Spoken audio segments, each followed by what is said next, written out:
That one movement after shoulder surgery can stay in your head for days. You reached a little too far. You twisted without thinking. You caught yourself getting out of a chair. You adjusted the blanket in bed and felt a sharp pull. Or you tried to put on a shirt, the sleeve caught, and suddenly your shoulder gave you a sensation you were not expecting. And then the question hits, did I just mess this up? Here's the first thing I want you to hear. Most single, brief, awkward movements do not automatically mean you ruined your shoulder surgery. That does not mean you should ignore it. It does not mean every movement is harmless. But it does mean that one strange pull, one sudden ache, or one uh-oh moment does not automatically equal disaster. That little bit of perspective matters because fear can make the shoulder feel more fragile than it really is. I'm Dr. Dan, an orthopedic surgeon specializing in shoulders. And if you're trying to figure out whether your recovery is on track or whether something deserves more attention, I have a free shoulder recovery guide linked below in the description. It gives you a simple way to start thinking through your recovery, so every ache, pull, or strange sensation does not feel like a mystery you have to solve from scratch. Now, the biggest misconception is that one painful or strange movement automatically means you damaged something. That fear is understandable. After shoulder surgery, you are trying to protect the repair. You are trying to follow the rules. You are trying not to be the person who does something careless and regrets it later. So when something catches, pulls, aches, or surprises you, your brain often goes straight to the worst explanation. But the movement itself is not the only issue. The bigger issue is what you do next. Because after one questionable movement, people usually react in one of two directions.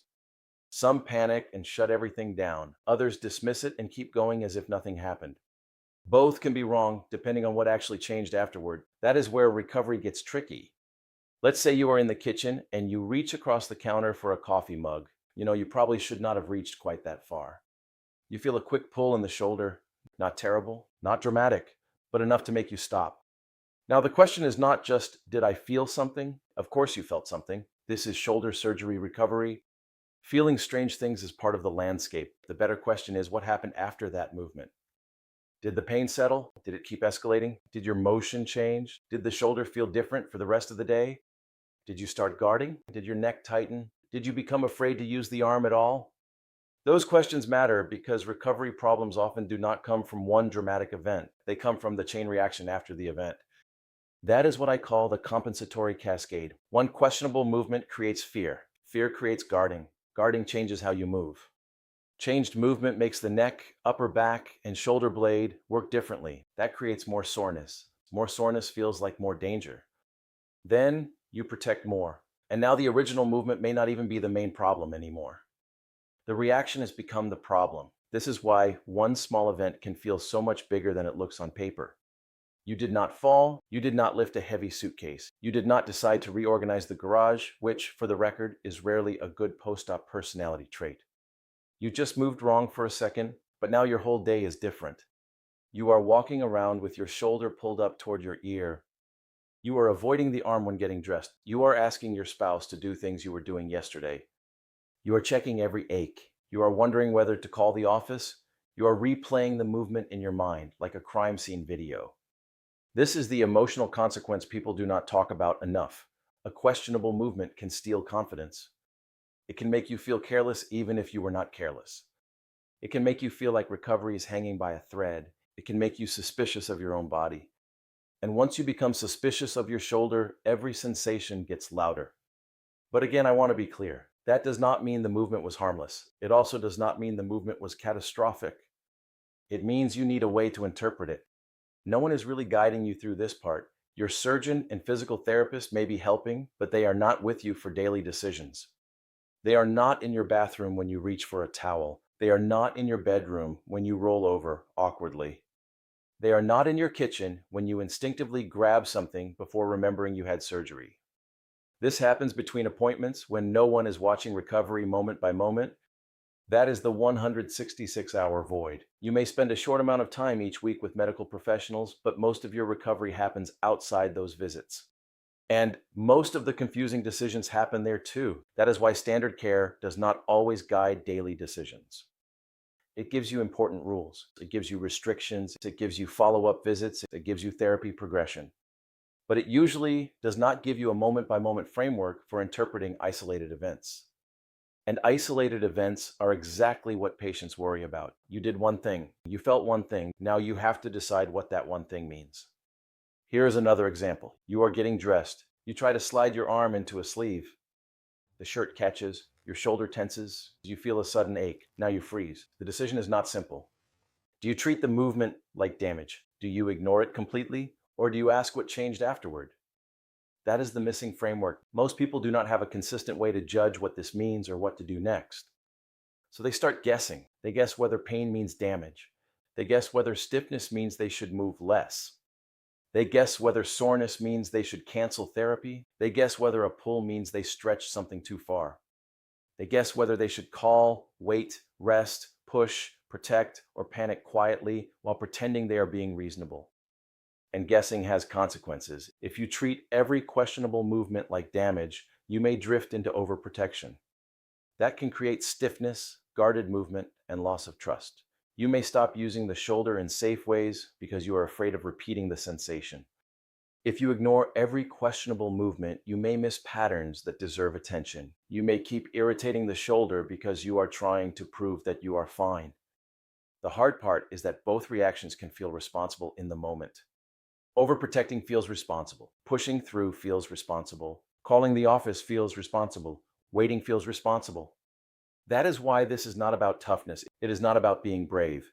It is not about being scared.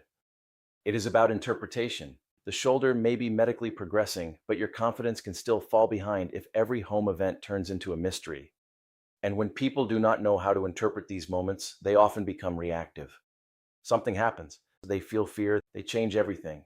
Then they wait for reassurance. That pattern can repeat again and again. The problem is not always what you felt. The problem is that you may not know what question to ask next. A better question is not, was that one movement bad? A better question is, what is the pattern after that movement? Did it create a short-lived sensation, or did it change your function? Did it settle, or did it escalate? Did you become more guarded because of fear, or because the shoulder truly would not tolerate movement? Did the event create a new problem, or did your response create the cascade? That is where decision support matters. And this is why I built the shoulder recovery method, not because every patient needs more random information. Most patients already have plenty of information. They have discharge instructions, they have therapy handouts, they have restrictions, they have appointments. What they are missing is a calmer way to interpret what is happening between appointments when the confusing decisions actually show up. That is where structure helps. It helps you think through what is normal, what deserves attention, and what decision makes sense next. Because the danger is not always one movement. Sometimes the danger is the story you attach to that movement. I ruined it. I am back to zero. I cannot trust this shoulder. I should stop everything. I should push harder so I do not get stiff. Those stories change behavior. And behavior changes recovery. So if you had one awkward movement, do not rush to turn it into a conclusion. But do not ignore it either. Treat it as a decision point. Something happened. Now the question is how you interpret it, what pattern you watch, and what adjustment you make next. Start with 3 simple steps. First, do not panic. A brief pull, twinge, or strange sensation does not automatically mean disaster. Second, do not keep testing it. Repeatedly checking the shoulder can stir things up and make the situation harder to interpret. Third, watch what actually changed. Did it settle? Did it escalate? Did your function change? Did you lose confidence because something truly changed or because fear took over? That is not a diagnosis, but it is a better way to think. And if the pain is escalating, if your function clearly changes, if you develop swelling, bruising, or a major new limitation, or if something feels very different and does not settle, that is when you contact your surgical team. That is not overreacting. That is using the right people at the right time. But if it was a brief awkward movement and things settle back down, you may not need to treat it like the end of the world. You may need to pause, pay attention, stop replaying the moment, and move forward carefully.